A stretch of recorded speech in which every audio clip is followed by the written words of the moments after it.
Hello everyone, my self Divyanshi Agarwal. Future star में आप सभी लोगों का वेलकम है। कैसे हैं आप सभी? आई होप बहुत अच्छे होंगे और अपनी बोर्ड की प्रिपरेशन भी बहुत अच्छे से कर रहे होंगे। चलो टाइम को वेस्ट नहीं करते हैं, न्यू टॉपिक पढ़ते हैं। क्लास 10th के लिए हम लेकर आए हैं यहाँ चैप्टर नंबर 7 का new topic coordination in plants. ठीक है, तो कोऑर्डिनेशन इन प्लांट्स में क्या होता है फ्रेंड्स, जो प्लांट्स होते हैं उसमें नर्वस सिस्टम प्रेजेंट नहीं होता। जैसे हम लोग होते हैं ना ह्यूमन बींग्स, हमारे अंदर पूरा एक नर्वस सिस्टम होता है जिससे हमारे ब्रेन तक मैसेज पहुंचता है, ब्रेन हमें रेस्पॉन्स करने के लिए कहता है ना। इसी तरीके से प्लांट्स के अंदर कोई सिस्टम प्रेजेंट नहीं होता है। तो प्लांट्स के अंदर क्या होता है, कुछ जो केमिकल्स होती हैं वो केमिकल्स ही रिलीज होते हैं, और वो जो केमिकल्स का जो रिलीज होना है वही काम करते हैं। वो जो केमिकल जो रिलीज हो रहे हैं, या कह सकते हैं केमिकल जो रिलीज हो रहे हैं, है ना, तो वही काम करते हैं किस तरीके से, प्लांट्स के अंदर नर्वस सिस्टम वाला। ठीक है, तो फर्स्ट पॉइंट यही कह रहा है, plants do not have a nervous system. ठीक है, जो प्लांट्स है उसमें नर्वस सिस्टम प्रेजेंट नहीं होता है। ठीक है, second point is they use chemical hormones for control and coordination. जो हमारे प्लांट्स हैं इनके अंदर केमिकल हॉर्मोन्स होते हैं, मतलब एक प्रकार से केमिकल्स प्रेजेंट होते हैं जो कंट्रोल एंड कोऑर्डिनेशन का काम करते हैं। और आपको पता ही है बहुत अच्छे से कि कंट्रोल एंड कोऑर्डिनेशन क्या होता है। जिसने मेरी प्रीवियस वीडियोस देख रखी होगी वो लोग बहुत अच्छे से जानते होंगे कंट्रोल एंड कोऑर्डिनेशन के बारे में। ठीक है, अगर किसी को कंट्रोल एंड कोऑर्डिनेशन के बारे में नहीं पता है तो जो मेरी फर्स्ट वीडियो है चैप्टर नंबर 7 की, वो जाकर देख लें ताकि आपका कॉन्सेप्ट अच्छे से क्लियर हो जाए। ओके क्लास, थर्ड पॉइंट है the movement in plants can be divided into 2 types. अब जो प्लांट्स है, मतलब हमने बोला कंट्रोल एंड कोऑर्डिनेशन, तो अब वो जो कंट्रोल एंड कोऑर्डिनेशन है, या कह सकते हैं प्लांट्स के अंदर जो मूवमेंट है, या बोल सकते हैं प्लांट्स जिस तरीके से ग्रोथ करते हैं, वो सारी चीजें का मतलब एक ही होता है, प्लांट्स का मूवमेंट। अब वो जो प्लांट्स का मूवमेंट है वो बेसिकली फ्रेंड्स 2 टाइप्स में डिवाइड है, tropic movement and nastic movement. अभी जो ट्रॉपिक मूवमेंट होता है और जो नास्टिक मूवमेंट होता है, दोनों के अंदर ही क्या काम होता है, प्लांट्स की ग्रोथ होती है। मूवमेंट का मतलब होता है, मूवमेंट का मतलब कोई ये थोड़ी ना है कि प्लांट्स चलते हैं या प्लांट्स नहीं चल रहे हैं, या प्लांट्स एक ही डायरेक्शन में, प्लांट्स चलते थोड़ी ना है, वो अपनी ही जगह रहते हैं और एक ही जगह रहते हुए सारी चीजें ले लेते हैं और अपनी ग्रोथ भी कर लेते हैं। तो यहाँ मूवमेंट का मतलब है प्लांट्स के केस में प्लांट्स की ग्रोथ होना। ठीक है, कभी सोचो कि प्लांट्स चल रहे हैं, प्लांट्स चलते नहीं है। मूवमेंट इन प्लांट्स का मतलब है प्लांट्स की ग्रोथ होना। और ट्रॉपिक मूवमेंट, ट्रॉपिक से मतलब आपको पता है ट्रॉपिक का मतलब एक डायरेक्शन ही होता है। अब जो प्लांट्स है जो वो ग्रोथ कर रहे हैं, तो उनकी जो ग्रोथ है जब एक डायरेक्शन में होती है तो उसे हम कहते हैं ट्रॉपिक मूवमेंट। ठीक है, जो डिपेंड है डायरेक्शन के ऊपर। ठीक है, स्टिमुलस के द्वारा, सीधी सी बात है, ग्रोथ किसके द्वारा होगी, स्टिमुलस के द्वारा। तो ट्रॉपिक मूवमेंट क्या होता है, स्टिमुलस के द्वारा जो एक डायरेक्शन में प्लांट की ग्रोथ होती है उसे हम ट्रॉपिक मूवमेंट कहते हैं। नास्टिक मूवमेंट जो होता है ये नॉन डायरेक्शन होता है। तो नास्टिक मूवमेंट का मतलब क्या हो गया, स्टिमुलस के द्वारा ही जो हमारे प्लांट्स है उनकी ग्रोथ होती है, लेकिन वो डायरेक्शन में नहीं होती, उसकी कोई डायरेक्शन फिक्स नहीं होती है, उसे हम कहते हैं नास्टिक मूवमेंट। अब जो ट्रॉपिक मूवमेंट होता है इसको हम एग्जांपल से समझ सकते हैं। जैसे रूट है, तो रूट जो होता है, हम रूट की जो ग्रोथ है वो नीचे की साइड बढ़ती है ना, हमारी सोइल में इंक्रीज होती है, ऊपर की ऐसे ऊपर की साइड बढ़ती है, नहीं ऊपर की साइड नहीं बढ़ती ना, नीचे की साइड ही बढ़ती है ना। तो जो ग्रोथ होती है प्लांट की, प्लांट में जो रूट की, वो किस में आ जाएगा, ट्रॉपिक मूवमेंट में। स्टेम होता है, स्टेम की ग्रोथ ऊपर की साइड ही होती है ना, तो वो जो स्टेम की जो ग्रोथ हो रही है वो ऊपर की साइड ही हो रही है, वो एग्जाम्पल में आ जाएगा हमारे ट्रॉपिक मूवमेंट में। नास्टिक मूवमेंट को समझने के लिए जैसे हम ले लेते हैं छुई मुई का पेड़, सबने देखा होगा ना, अगर हम उसको टच कर देते हैं तो उसकी जो लीव्स होती है कैसे फोल्ड हो जाती है ना, तो उसकी कोई डायरेक्शन थोड़ी ना फिक्स है कि लीव्स ऐसे ही फोल्ड होंगी या ऊपर की साइड फोल्ड होंगी या नीचे की साइड, कोई डायरेक्शन थोड़ी ना फिक्स है उसकी। तो उस टाइप का जो एग्जाम्पल है, मतलब उस टाइप का जो मूवमेंट हो रहा है, या कह सकते हैं उस टाइप की जो ग्रोथ हो रही है हमारे प्लांट्स में, उसे हम कहते हैं नास्टिक मूवमेंट। आई होप आप लोगों को बहुत अच्छे से समझ में आ गया होगा। मैंने काफी सारे एग्जाम्पल ट्राई करे हैं आप लोगों को एक्सप्लेन करने के लिए ट्रॉपिक एंड नास्टिक मूवमेंट के। अब हम पढ़ते हैं कि ट्रॉपिक मूवमेंट की क्या डेफिनेशन होती है। ये तो हमने सब समझा है, अब ट्रॉपिक मूवमेंट के बारे में भी अच्छे से समझ लेते हैं, ठीक है। पहले आप इसको नोट डाउन। हाँ जी, ट्रॉपिक मूवमेंट पर आते हैं। ट्रॉपिक मूवमेंट क्या होता है? When movement is influenced by the stimulus in a particular direction, then that movement is called tropic movement. जैसे हमने अभी पढ़ा कि ट्रॉपिक मूवमेंट में क्या है, ये डिपेंड होता है डायरेक्शन पर। तो जो स्टिमुलस के द्वारा इफेक्ट पड़ता है और डिपेंड होता है डायरेक्शन पर, मतलब जो मूवमेंट हो रहा है, ग्रोथ, प्लांट की जो ग्रोथ हो रही है वो एक डायरेक्शन में होती है और किसी न किसी स्टिमुलस पर डिपेंड होती है, ठीक है। जैसे हमने एग्जाम्पल पढ़ा था ना, रूट्स। अब जो रूट्स है वो नीचे की तरफ ही ग्रोथ करती हैं, है ना, तो वो किस स्टिमुलस पर डिपेंड है? हमारी अर्थ की साइड वो क्या कर रही है, ग्रो कर रही है, तो वो किस स्टिमुलस पर डिपेंड है? हमारी अर्थ पर डिपेंड है। और डायरेक्शन क्या उसकी? नीचे, नीचे की डाउनवर्ड डायरेक्शन में जो हमारी रूट्स है उसमें जो डायरेक्शन रूट्स की डाउनवर्ड डायरेक्शन में ग्रोथ करती हैं वो। और स्टिमुलस कौन से स्टिमुलस पर डिपेंड करती हैं? हमारे अर्थ स्टिमुलस पर डिपेंड करती हैं, ठीक है। और उसको हम कहते हैं जियोट्रॉपिक मूवमेंट। अब पहले पढ़ लेते हैं, उसमें आएगा और भी अच्छे से क्लियर हो जाएगा तुम्हें, है ना भाई। तो ट्रॉपिक मूवमेंट जो है इसके 4 टाइप्स होते हैं: geotropic movement, phototropic movement, hydrotropic movement, thigmotropic movement. अभी जो जियोट्रॉपिक मूवमेंट होता है ये क्या होता है भाई? The growth in a plant part in response to the gravity is called geotropic. जो हमारे प्लांट की जो पार्ट्स हैं उनकी जो ग्रोथ हो रही है वो रेस्पॉन्स करती है ग्रेविटी को। ग्रेविटी बोल दो या अर्थ बोल दो, बात एक ही है, ठीक है। ग्रेविटी मतलब ये अर्थ ही होता है, ठीक है। उसे कहते हैं जियोट्रॉपिक मूवमेंट। जैसे हमने अभी समझा, इसी एग्जांपल को ही हमने अभी समझा था, जो रूट्स हैं वो पॉजिटिवली जियोट्रॉपिक होती हैं and stems are negatively geotropic. तो इस सेंटेंस का मतलब क्या है फ्रेंड्स? जो रूट्स होती हैं पॉजिटिवली जियोट्रॉपिक, मतलब जो रूट्स हैं उनकी जो ग्रोथ होती है वो कहाँ होती है? अर्थ की नीचे की साइड होती है, मतलब डाउनवर्ड डायरेक्शन में ग्रो करते हैं। और किस डायरेक्शन में ग्रो करते हैं? टूवर्ड्स दी अर्थ, अर्थ की डायरेक्शन में ग्रो करते हैं। तो ग्रेविटी क्या हो गई? अर्थ। तो प्लांट का जो पार्ट अर्थ की डायरेक्शन में ग्रो कर रहा है उसी को ही हम जियोट्रॉपिक मूवमेंट कहते हैं। जैसे रूट्स जो है वो अर्थ की डायरेक्शन में ग्रो करती हैं, इसलिए रूट्स जो है पॉजिटिवली जियोट्रॉपिक कहलाती है। और जो शूट्स हैं वो अर्थ की डायरेक्शन में नहीं, वो ऊपर, जो ऊपर क्या प्रेजेंट है हमारे? सूरज, सनलाइट, है ना, तो वो सनलाइट की तरफ मूवमेंट कर रही है ना, तो इसलिए जो स्टेम्स है उसको हम नेगेटिवली जियोट्रॉपिक कहते हैं, ठीक है। सेकेंड टाइप है फोटोट्रॉपिक मूवमेंट। तो फोटोट्रॉपिक मूवमेंट क्या होता है? The growth in a plant part in response to the light is called the phototropic movement. For example, stems are positively phototropic and roots are negatively phototropic. वही concept same as geotropic वाला। इसमें क्या होता है? Photo मतलब क्या होता है? लाइट, सभी को ही पता है फोटो मतलब लाइट। ट्रॉपिक मतलब क्या होता है? जो डायरेक्शन, जो लाइट की डायरेक्शन में मूवमेंट हो रहा है। तो प्लांट की जो ग्रोथ लाइट की और बढ़ रही है। अब कौन सा पार्ट बढ़ता है प्लांट का? स्टेम। स्टेम को हम शूट भी बोलते हैं, ठीक है, SHOOT, शूट, ठीक है। अब जो स्टेम है, शूट जो है वो ऊपर की साइड बढ़ रहा है। ऊपर कौन है? लाइट।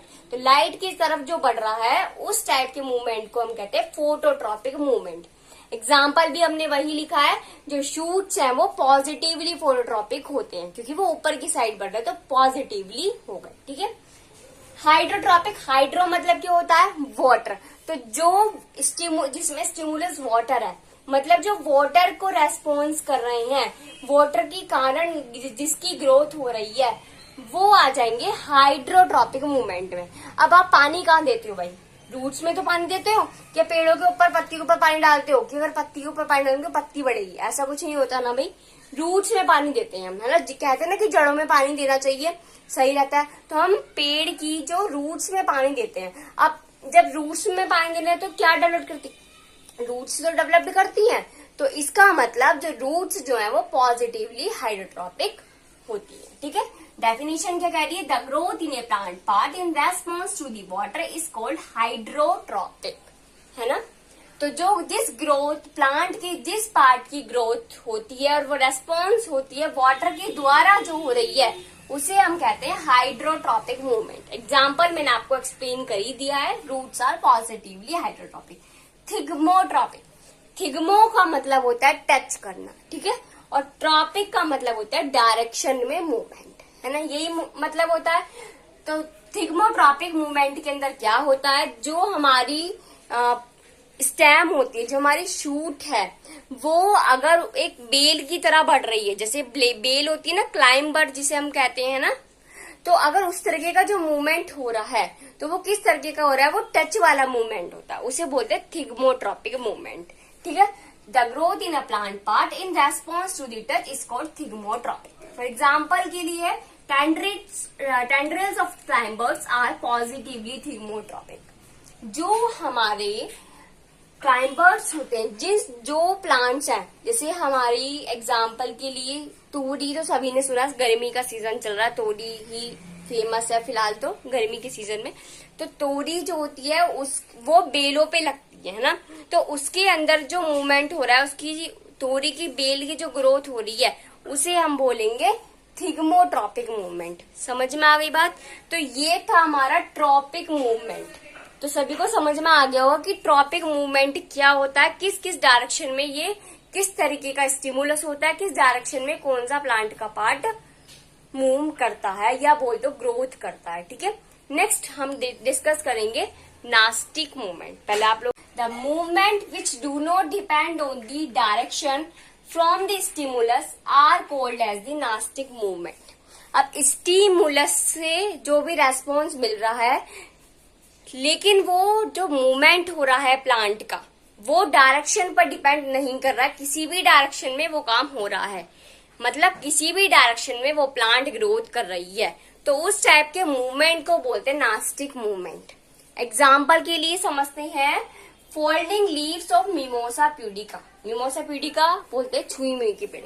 जो हमारा छुई मुई का पेड़ होता है, अभी हमने बात करी थी इसकी, हम दोबारा बता रहे हैं आपको। जो छुई मुई का पेड़ होता है, अगर हम उसको टच कर देते हैं तो उसकी जो लीव्स है वो फोल्ड हो जाती हैं। अब मैंने तो उसको ऐसे टच कर दिया, तो क्या वो ऊपर की तरफ ऐसे ऐसे फोल्ड करती है? नहीं ना, वो जिस डायरेक्शन में है, अगर वो इस डायरेक्शन में लीफ लग रही है तो इस डायरेक्शन में ही फोल्ड हो जाएगी। अगर मैंने ऐसे नीचे की ओर टच कर दिया तो क्या नीचे की ओर से वो ग्रोथ करती है? नहीं ना, वो ऐसे तो वो नहीं कि उल्टी फोल्ड हो जाएगी, नहीं, ऐसा कुछ नहीं होता।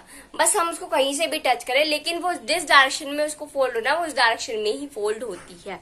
तो उस टाइप का जो मूवमेंट हो रहा है प्लांट्स में, उसे हम कहते हैं नास्टिक मूवमेंट।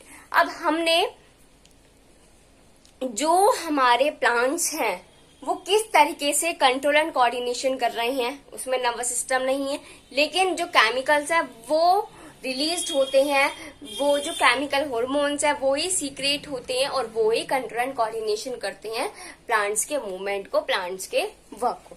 तो हमने उसमें 2 टाइप्स के मूवमेंट भी पढ़े, ट्रॉपिक मूवमेंट और नास्टिक मूवमेंट। अब नेक्स्ट हम लोग पढ़ने वाले हैं जो हमारे कौन कौन से केमिकल हॉर्मोन्स होते हैं जो प्लांट्स के कोऑर्डिनेशन में हेल्प करते हैं। पहले आप लोग इसको नोट डाउन कीजिए, फिर हम एक्सप्लेन करते हैं। कोऑर्डिनेशन ऑफ प्लांट्स में हमारे कौन कौन से केमिकल हॉर्मोन्स है जो हेल्प करते हैं। Okay, note down. अब जो प्लांट की जो ग्रोथ है वो किस तरीके से हो रही है, जब हमारे प्लांट हॉर्मोन्स हैं, मतलब जो केमिकल्स हैं हमारे प्लांट्स में, वो जब रिलीज होते हैं या सीक्रेट होते हैं, तब ये ग्रोथ हमारे प्लांट्स में देखने को मिलती है। अब जो प्लांट के अंदर जो हॉर्मोन, जैसे ह्यूमन बींग्स होते हैं, हमारे अंदर हॉर्मोन्स होते हैं ना, जो वर्क करते हैं, है ना, हेल्प करते हैं बहुत सभी चीजों के लिए, सभी फंक्शंस के लिए, सभी सिस्टम के लिए अलग अलग हॉर्मोन्स होते हैं जो रिलीज होते हैं, हॉर्मोन्स। ठीक है, इसी तरीके से ही फ्रेंड्स प्लांट्स के केस में भी हमारे कुछ केमिकल हॉर्मोन्स होते हैं जो रिलीज होते हैं और हेल्प करते हैं वो प्लांट्स की ग्रोथ में। अभी जो प्लांट हार्मोन है ये बेसिकली 2 टाइप्स के होते हैं, growth promoter and growth inhibitor. Inhibitor मतलब जो ग्रोथ को शो कर रहे हैं, दिखा रहे हैं, मदद कर रहे हैं। प्रमोटर मतलब जो ग्रोथ करने में मदद कर रहे हैं। अब ग्रोथ प्रमोटर में कौन कौन से हार्मोन आते हैं? Oxygen, gibberellin, cytokinin. ऑक्सीन क्या करता है? ये सेल इलोंगेशन के द्वारा ग्रोथ में हेल्प करता है, सेल का बढ़ना। ठीक है, सेल अगर बढ़ रही है, ठीक है, तो सेल इलोंगेशन होता है। ठीक है, सेल का बढ़ना। तो जो ऑक्सीन एक हार्मोन है जो प्लांट्स हार्मोन कहलाया जाता है, और प्लांट्स के अंदर एक तरह का केमिकल रिलीज होता है ऑक्सीन। ठीक है, ये क्या काम करता है? ये सेल इलोंगेशन के द्वारा हेल्प करता है प्लांट्स की ग्रोथ होने में। Second is gibberellin. जिबरेलिन क्या करता है? ये भी सेल इलोंगेशन के द्वारा ही प्लांट्स की ग्रोथ को प्रमोट करता है, मदद करता है प्लांट की ग्रोथ होने में। ठीक है, साइटोकाइनिन। साइटोकाइनिन भी एक ऐसा केमिकल है जो प्लांट्स के अंदर देखने को मिलता है, और ये क्या काम करता है? They help in promote growth by cell division. मतलब जो हमारे सेल है, सेल डिवीजन का मतलब क्या होता है? एक सेल का दो से ज्यादा सेल में बट जाना, है ना।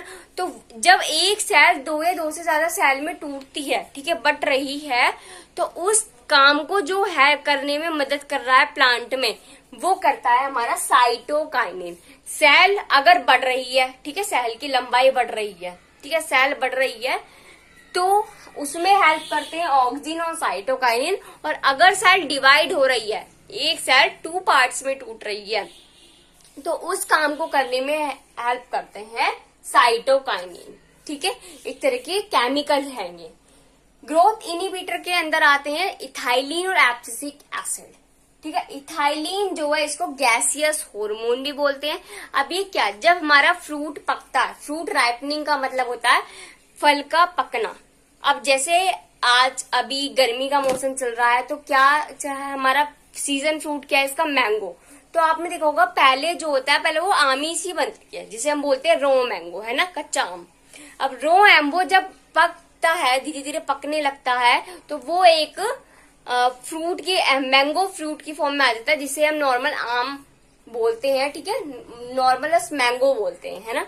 तो वो रॉ मैंगो से जो मैंगो में जो कन्वर्ट हुआ है ना, वो प्रोसेस क्या? Fruit ripening. अब उस काम को करने में कौन सा केमिकल हार्मोन मदद करता है हमारे प्लांट्स में? इथाइलिन। ठीक है, कहते हैं ना अभी जो फल है ये कच्चा है, अभी पका नहीं है ना, तो उस कच्चे फल को पक्के फल में होने में जो हमारा केमिकल हार्मोन मदद कर रहा है वो होता है इथाइलिन। समझ में आ गया होगा आई होप आप लोगों को। एब्सिसिक एसिड को बोलते हैं स्ट्रेस हार्मोन। अब बहुत सीधी सी बात है, जब इंसान स्ट्रेस लेते हैं तो प्लांट्स भी तो स्ट्रेस लेते हैं, और आज के टाइम में तो हम लोग प्लांट्स को स्ट्रेस दे भी रहे हैं। किस तरीके से दे रहे हैं?